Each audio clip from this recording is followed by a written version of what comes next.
আজকের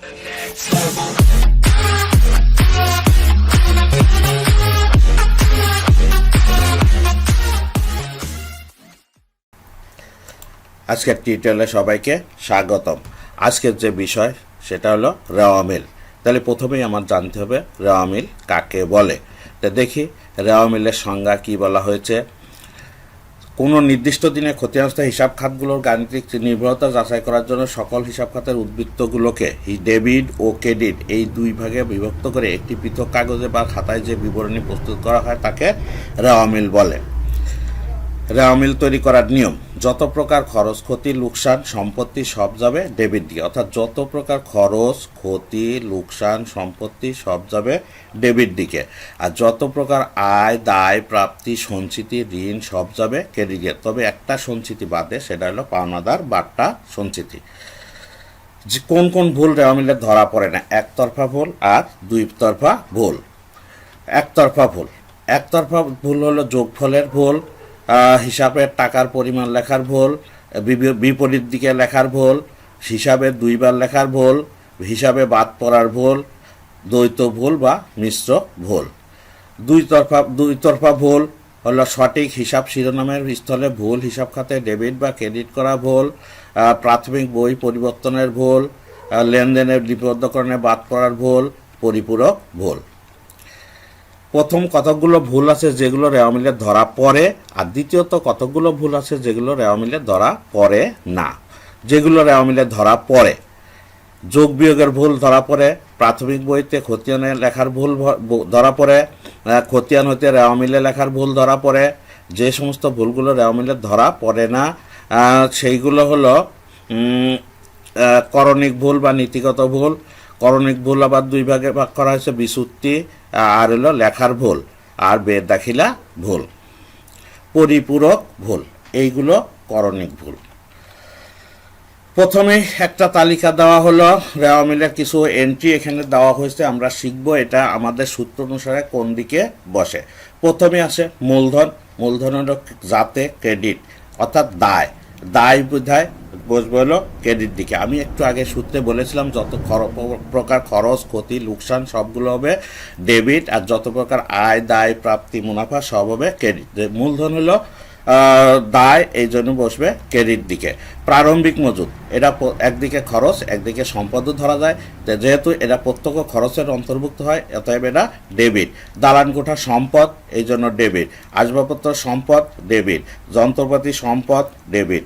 ক্রয় হলো ব্যয় ডেবিট। বিক্রয় হলো আয় ক্রেডিট। বাট্টা প্রাপ্তি আয় ক্রেডিট। বাট্টা প্রদান হলো খরচ ডেবিট। এরপরে বহি পরিবহন বা বিক্রয় পরিবহন, এটা খরচ ডেবিট। জাহাজ ভাড়া খরচ ডেবিট। বিক্রয় ফেরত বা আন্তঃফেরত, বিক্রয় যেহেতু বসে ক্রেডিট দিকে, ফেরত হলো ডেবিট, কারণ বিক্রয় থেকে বিক্রয় ফেরত বাদ দিলে কমে যায়। তা বিক্রয় কমাইতে হলে বিক্রয় যেদিকে বসবে ফেরতটা তার উল্টা দিকে বসাইতে হবে, এই জন্য ডেবিট। কর ও বিকর খরচ ডেবিট। বকেয়া ভাড়া দায় ক্রেডিট। বিবিধ খরচ হলো খরচ ডেবিট। পাওনাদার বা প্রদেয় হিসাব বা ক্রয় খতিয়ানের জের, এটা আমার কাছে দায়, এই জন্য ক্রেডিট। দেনাদার বা প্রাপ্য হিসাব বিক্রয় খতিয়ানের জের হলো সম্পদ ডেবিট। ক্রয় ফেরত বা বহি ফেরত, অর্থাৎ ক্রয় বসে ডেবিট দিকে, এই জন্য ফেরত তার বিপরীত দিকে বসবে ক্রেডিট। মজুরি খরচ ডেবিট। উত্তোলন এটা খরচ, এটা ডেবিট। প্রদেয় বিল দায় ক্রেডিট। প্রাপ্য বিল সম্পদ ডেবিট। হাতে নগদ সম্পদ ডেবিট। তারপরে আছে ঋণ বা বন্ধকি ঋণ হলো দায় ক্রেডিট। বেতন খরচ ডেবিট। ছাপামনিহারি খরচ ডেবিট। বিজ্ঞাপন বা বিনামূল্যে পণ্য বিতরণ খরচ ডেবিট। অফিস খরচ ডেবিট। ভাড়া ও কর খরচ ডেবিট। বিনিয়োগ, লগ্নি, সঞ্চয়পত্র, সিকিউরিটি, সরকারি সিকিউরিটি হতে পারে, বাণিজ্যিক সিকিউরিটি হতে পারে, এটা আমার সম্পদ, এই জন্য এটা ডেবিট দিকে। ব্যাংক জমা সম্পদ ডেবিটে। প্রাপ্য সুদ, যে সুদ আমি ভবিষ্যতে পাবো সেটা আমার সম্পদ। অগ্রিম বীমা, কোনো খরচ অগ্রিম হলে সেটা সম্পদ হয়, এই জন্য ডেবিট। ডক চার্জ হলো খরচ ডেবিট। ড্রয়িং অফিস বেতন খরচ ডেবিট। এরপরে আসি প্রাপ্ত কমিশন পাইছি অতএব আমার লাভ হয়েছে বা আয় হয়েছে, এটা হলো ক্রেডিট। প্রদত্ত কমিশন দিছি খরচ হয়েছে ডেবিট। বিনিয়োগের সুদ আয় হয়েছে, এই জন্য ক্রেডিট। প্রাপ্ত ভাড়া আয় হয়েছে ক্রেডিট। অফিস সরঞ্জাম সম্পদ ডেবিট। শিক্ষানবেশ সেলামি, এটা আমার আয় ক্রেডিট। প্রাথমিক খরচ এটা হলো অসমন্বিত ব্যয়, এটাকে আমরা ভুয়া সম্পদ হিসাবে ধরি, এই জন্য এটা ডেবিট। অনাদায়ী পাওনা যেটা আমার লোকসান, জীবনেও আদায় করতে পারবো না, সেটা আমার খরচ, ডেবিট। অনাদায়ী পাওনা সঞ্চিতি এটা মজুত আছে, এটা হলো ক্রেডিট। দেনাদার বাট্টা সঞ্চিতি ক্রেডিট। ব্যাংক জমা অতিরিক্ত দায় ক্রেডিট। চলতি হিসাব, চলতি হিসাবের বেলায় যদি উদ্দীপকে ডেবিট লেখা থাকে তাহলে ডেবিট দিকে বসাবো, যদি ক্রেডিট লেখা থাকে ক্রেডিট দিকে বসাবো, যদি কিছুই বলা না থাকে তাহলে আমরা ডেবিট দিকে বসাবো।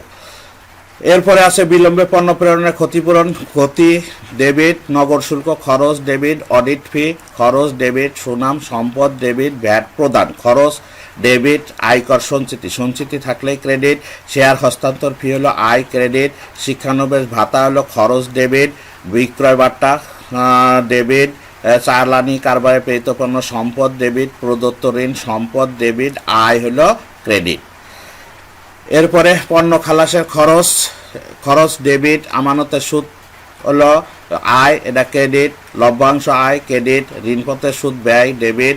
লভ্যাংশ প্রাপ্য লভ্যাংশ পাবো, এই জন্য এটা আমার সম্পদ ডেবিট। পুঞ্জীভূত অবস্থায় সঞ্চিতি এটা হলো ক্রেডিট। উপযোগ খরচ, খরচ ডেবিট। মেরামত খরচ, খরচ ডেবিট। অনার্জিত কমিশন, অগ্রিম কমিশন বা অগ্রিম প্রাপ্ত কমিশন এটা হলো আমার দায়, এই জন্য ক্রেডিট। অবচয় খরচ ডেবিট। যাতায়াত খরচ ডেবিট। ট্রেডমার্ক হলো সম্পদ ডেবিট। চালানি কারবারের মুনাফা এটা হলো লাভ ক্রেডিট। প্রভিডেন্ট ফান্ড এটাও একটা সঞ্চিতি, যে কোনো তহবিল, নগদ তহবিল ব্যতীত সব তহবিলই হলো ক্রেডিট। এরপরে গ্রন্থ সত্ত্ব এটা আমার সম্পদ ডেবিট। প্যাটেন্ট সত্ত্ব এটা সম্পদ ডেবিট। খুচরা যন্ত্রপাতি সম্পদ ডেবিট। মোটর গাড়ি সম্পদ ডেবিট। ঘোড়া ও গাড়ি সম্পদ ডেবিট। ভূমি ও উন্নয়ন এটাও আমার সম্পদ, এটা ডেবিট।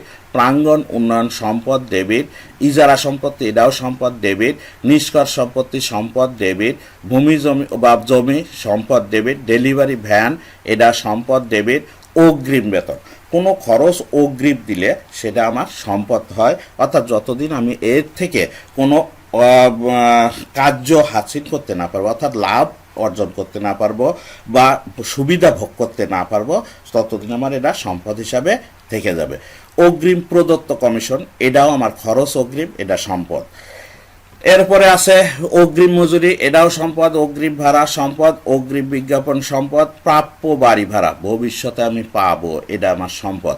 প্রাপ্য কমিশন এটাও ভবিষ্যতে পাবো, এটা আবার সম্পদ। বিনিয়োগের প্রাপ্য সুদ এটাও আমার সম্পদ, এটা পাবো।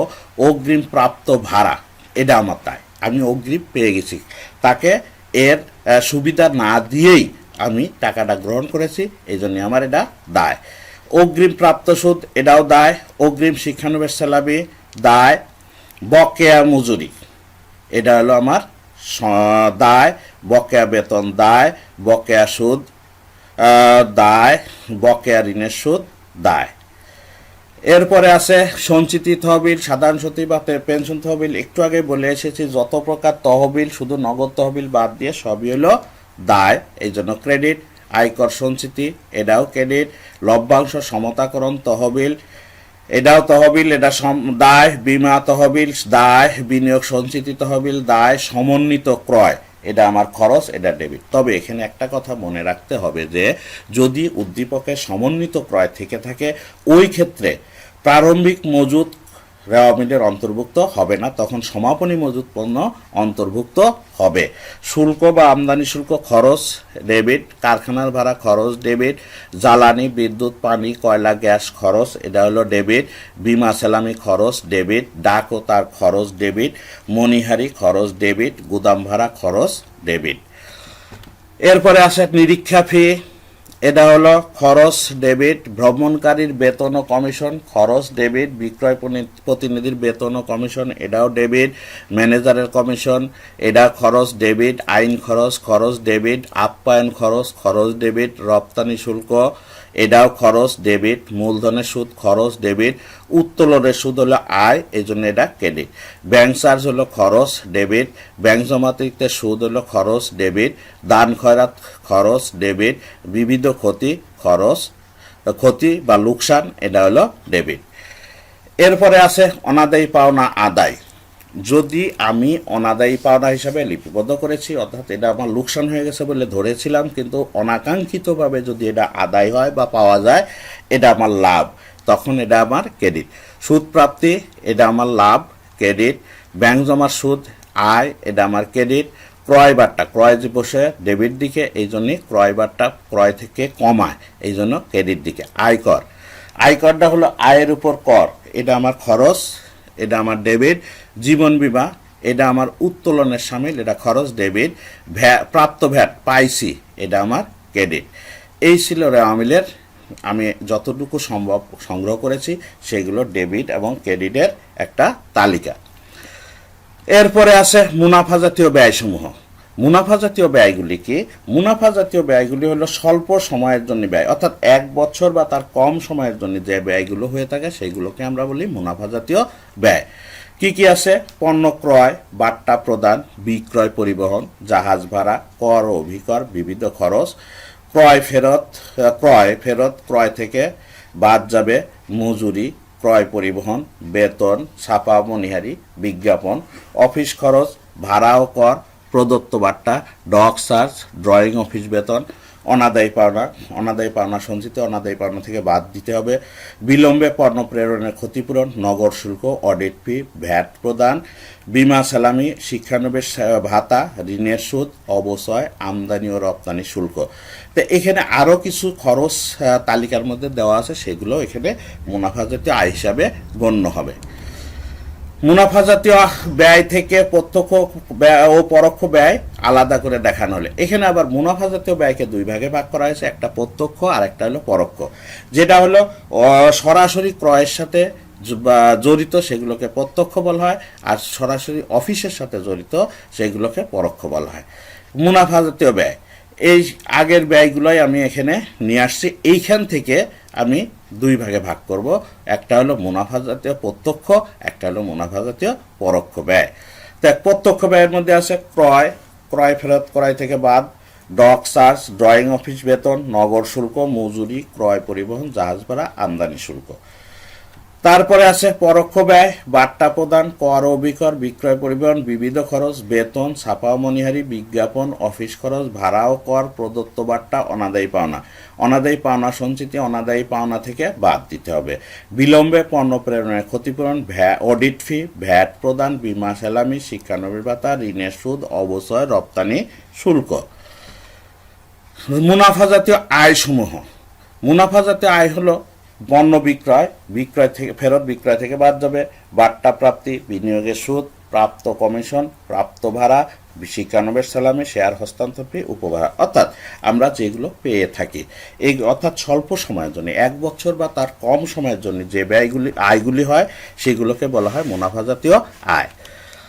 এই অধ্যায়ে প্রকৃত প্রশ্ন কি কি থাকতে পারে রেওয়া মিলে? পরোক্ষ খরচগুলির সমষ্টি নির্ণয় করতে বলতে পারে, রেওয়া মিল তৈরি করতে বলতে পারে, মূলধন জাতীয় প্রাপ্তি ও স্থায়ী সম্পত্তির পরিমাণ নির্ণয় করতে বলতে পারে, যে দফাগুলি রেওয়া মিলে আসবে না সেগুলি লিখতে বলতে পারে। তবে এখানে সবসময় খেয়াল রাখতে হবে যে সমস্ত এন্ট্রি 1 তারিখের অর্থাৎ প্রারম্ভিকের সেইগুলো এখানে আসে না। যেমন প্রারম্ভিক নগদ, অর্থাৎ অঙ্কের মধ্যে নগদ তহবিল 2টা দেওয়া আছে, একটা প্রথম দিনের একটা শেষ দিনের, তাহলে প্রথম দিনেরটা আসবে না।